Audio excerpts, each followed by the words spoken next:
Fuentes del derecho procesal.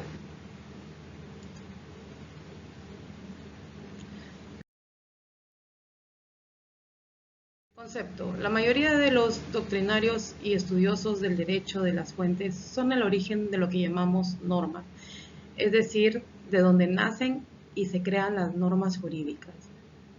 Un destacado filósofo y jurista argentino del siglo XX, Carlos Santiago Nino, nos dice en una de sus obras: el estudio de las distintas formas de creación de normas jurídicas se hace bajo el rótulo de fuentes del derecho.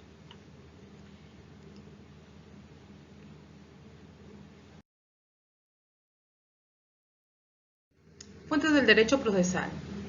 Eh, Pertenecen las directas y las indirectas, o se clasifican en dos: directas e indirectas, ¿no? Y dentro de las indirectas tenemos la costumbre, la doctrina, la jurisprudencia, la legislación comparada, ¿no? O sea, el derecho extranjero. Y dentro de las directas tenemos la Constitución, las leyes procesales, tratados internacionales, reglamentos procesales, autoacordados, convención de partes.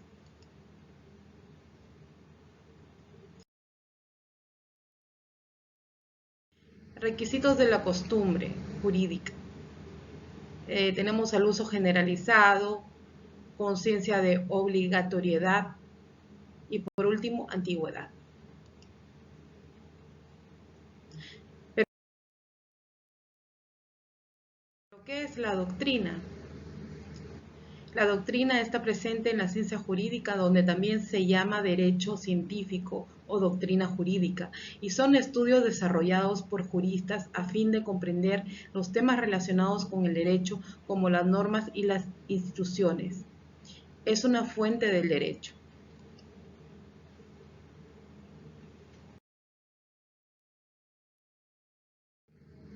La jurisprudencia. La jurisprudencia son las decisiones emanadas de los jueces en los tribunales, quienes le asignan valor de fuente. Consideran que los jueces no solo interpretan la ley, sino que realizan una verdadera función de creación jurídica.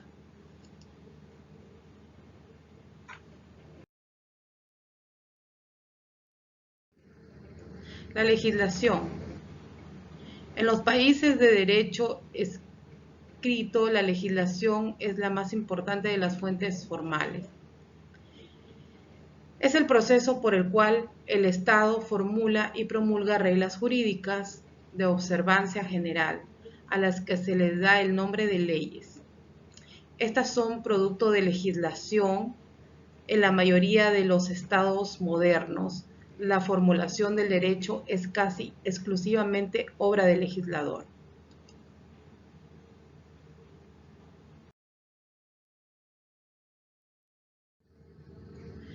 Principios procesales. Son aquellos que sirven para describir y sustentar la esencia del proceso. Son aquellos postulados indispensables para la existencia de un proceso, sin los cuales éste carecería de los elementos esenciales para ser admitido como tal. Se diferencian de los principios del procedimiento en que estos son los que identifican un determinado sistema procesal.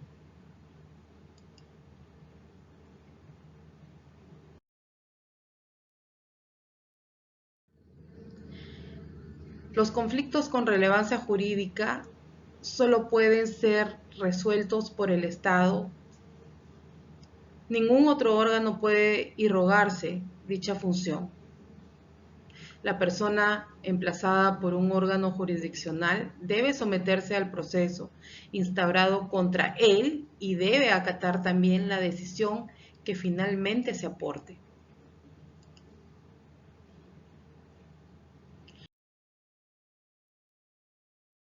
Principio de la independencia de los órganos jurisdiccionales. No se admite injerencia de ningún poder, elemento extraño que se entrometa en la función jurisdiccional. La única forma de garantizar una justa resolución de conflictos es mediante la independencia de los órganos jurisdiccionales. implica soberanía en las decisiones. De no ser así, desvirtúa la esencia misma del proceso. De allí lo cuestionable que resulta la intromisión de la política en la función jurisdiccional, o sea, la elección de jueces y elección de los miembros del Tribunal Constitucional.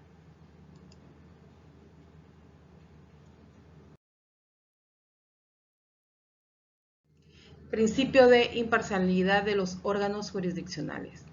El juez debe estar absolutamente desvinculado de lo que es el objeto del conflicto de intereses. El juez es un tercero ajeno al conflicto y por ende no puede involucrarse como parte. Por ello se crea la figura de inhibición de la recusación de magistrados. El juez debe sentenciar en base a criterios objetivos contenidos en el propio expediente. Dichos criterios están dados por los medios probatorios aportados al proceso.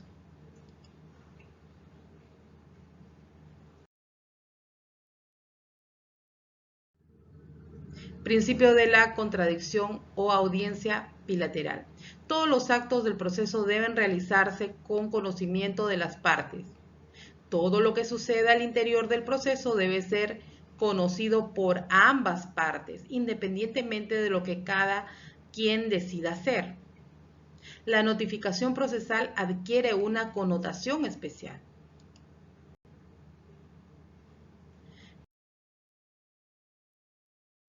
Principio de publicidad. Entendido no en el sentido de difusión, sino en sentido contrario a reservado. Sin embargo, debemos saber que existen tres tipos de publicidades, dependiendo de la naturaleza de la pretensión que se discute. Tenemos una que es de carácter general, la cual es para todos, otra de carácter relativo para algunos y otra de carácter exclusiva para las partes.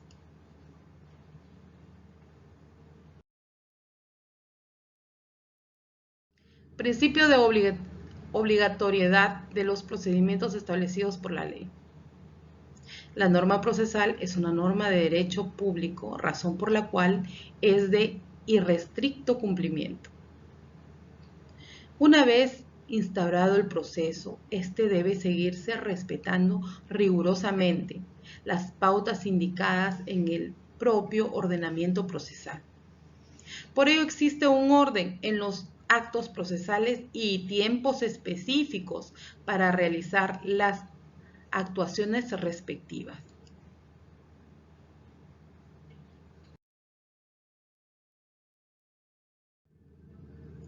Implica la necesidad de fundamentar las decisiones judiciales, el principio de motivación de las resoluciones judiciales.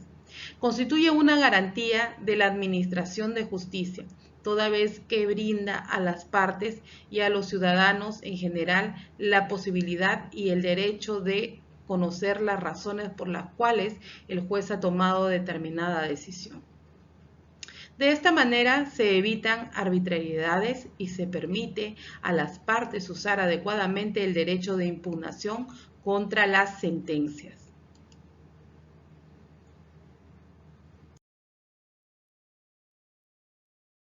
Una resolución adquiere el carácter de cosa juzgada cuando se ha agotado la última instancia o cuando ha transcurrido el plazo legal correspondiente sin haberse interpuesto impugnación alguna.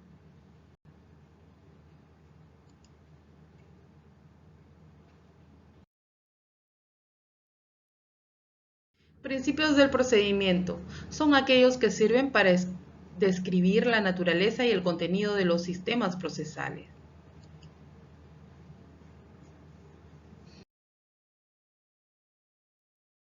Principio de la iniciativa de parte o demanda privada. Significa la necesidad de que sea una persona distinta al juez quien solicite la tutela jurisdiccional efectiva. El juez no puede hacerlo de oficio.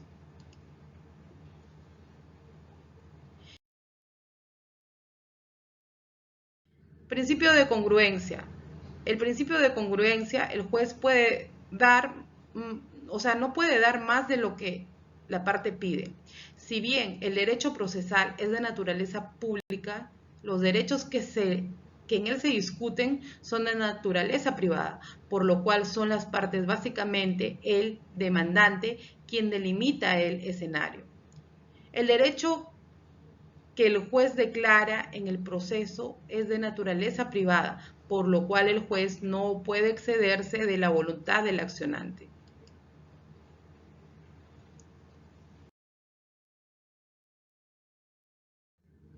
Principio de impugnación privada. Significa la prohibición del juez de revisar de oficio sus propios fallos. La petición de un nuevo examen de un acto procesal se hace mediante el mecanismo de la impugnación privada. Además, aquel juez o aquella sala que resuelve el recurso impugnativo debe limitarse a lo que hubiese sido materia de impugnación, no pudiendo en ningún caso agravar la situación del impugnante, salvo que ambas partes hubieran hecho uso de dicho derecho.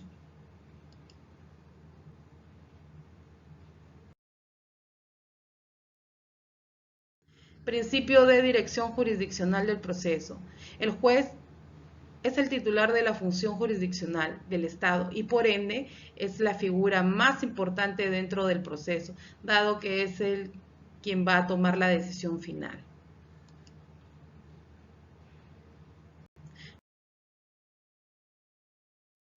Principio de impulso oficioso.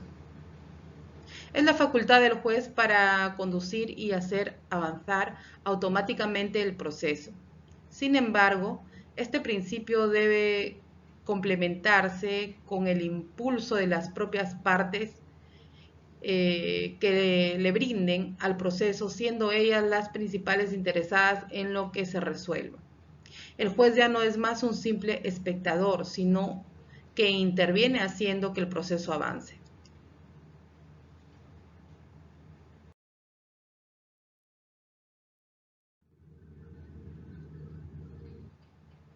Es aquel mediante el juez tiene contacto directo con las partes, escuchando directamente las versiones y alegatos. Principio de inmediación. Las audiencias de conciliación y de pruebas deben ser dirigidas personalmente por el juez bajo sanción de nulidad. Incluso la realización de la audiencia de pruebas puede repetirse si el nuevo juez lo solicita.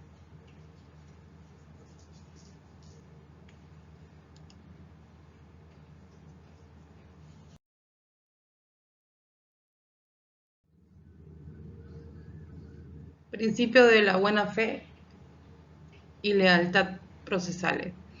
Siendo el proceso civil una expresión de derecho público, la conducta de los partícipes del proceso debe estar debidamente regulada. No se permiten las actuaciones dolosas, los recursos torcidos, la prueba deformada, etc. El juez tiene facultades disciplinarias para sancionar este tipo de conductas.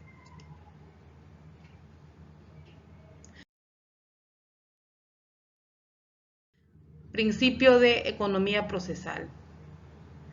Significa ahorro de tiempo, gasto y esfuerzo. La economía de tiempo está vinculada al cumplimiento de los actos procesales con prudencia, sabiendo la urgencia de una de las partes por concluir rápida y a la necesidad inversamente proporcional del otro. La economía de gasto es la necesidad de que los costos del proceso no impida que las partes puedan hacer efectivos sus derechos. La economía del esfuerzo está referida a evitar la realización de los actos procesales innecesarios, superfluos y redundantes.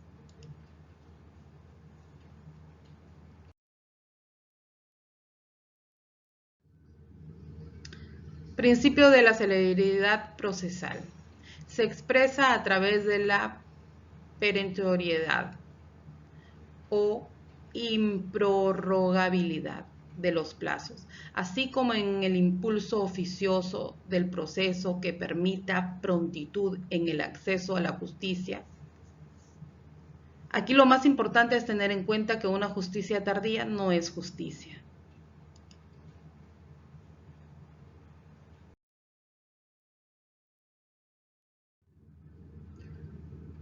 Principio de integración del derecho procesal.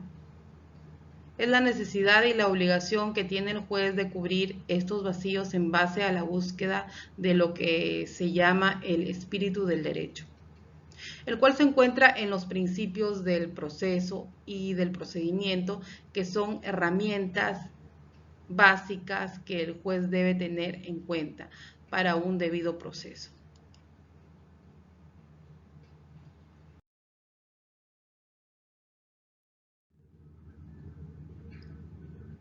El proceso, principio de preclusión. El proceso está conformado por 5 etapas: una postulatoria, probatoria, decisoria, impugnatoria y ejecutoria. O sea, son 5 etapas. El principio de la preclusión plantea la exigencia de que los actos procesales sean ejecutados en las etapas procesales correspondientes. De no ser así, se pierde el derecho a realizarlos al haber estos precluido. Preclusión es una palabra latina que significa cerrar el paso. El ejemplo más característico de los medios probatorios que solo pueden ser ofrecidos es de los medios probatorios que solo pueden ser ofrecidos es en la etapa postulatoria.